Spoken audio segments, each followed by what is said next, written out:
सतीश जी, लड़ाई तो वहाँ ईरान में हो रही है, हालांकि हमसे कोई बहुत दूर नहीं है, दिल्ली से बहुत दूर नहीं है ईरान जो है। लेकिन यहाँ पॉलिटिक्स हो रही है। मतलब पिछले हफ्ते भर में पहले सोनिया गांधी ने लेख लिखा कि भाई हमने एक किसी राष्ट्र अध्यक्ष जो राष्ट्र प्रमुख की हत्या हो गई या उनका निधन हो गया, उस पर हमने एक शोक तक व्यक्त नहीं किया। फिर बीजेपी ने कहा कि नहीं जी, पहले भी ऐसा ही होता रहा है। सूत्रों ने ही कहा, बीजेपी ने ऑफिशियली नहीं कहा।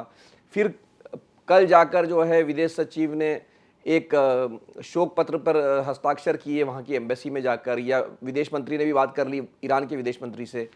तो ये जो लड़ाई है, जबकि मतलब अब ये युद्ध की स्थिति है, तो सरकार तो व्यवहारिक चीज़ें देखकर ही तय करेगी, लेकिन कांग्रेस ऐसा कह रही है कि भाई जैसे सरकार एकदम पिछलग्गू बन गई है। देखिए मिलिंद जी, मेरा ऐसा मानना है कि जो ईरान पर हमला है, अमेरिका और इजराइल इजराइल या अमेरिका दोनों का, इससे दुनिया भर में सबसे ज्यादा मैं बार बार कह रहा हूं, सबसे ज्यादा कोई प्रभावित देश है तो वो भारत है। हर दृष्टि से आप देखिए, चाहे व्यापार की दृष्टि से, आवागमन की दृष्टि से, फिर पूरे गल्फ मिडिल ईस्ट में कितने भारतीय रहते हैं, लाखों लाखों में रहते हैं। लोग तो कहते हैं 1 करोड़ के लगभग है। जी, करीब 90 कितना लाख से 1 करोड़। लाखों, हाँ, तो लाख करोड़, लाखों करोड़ रुपया सालाना भेजते हैं।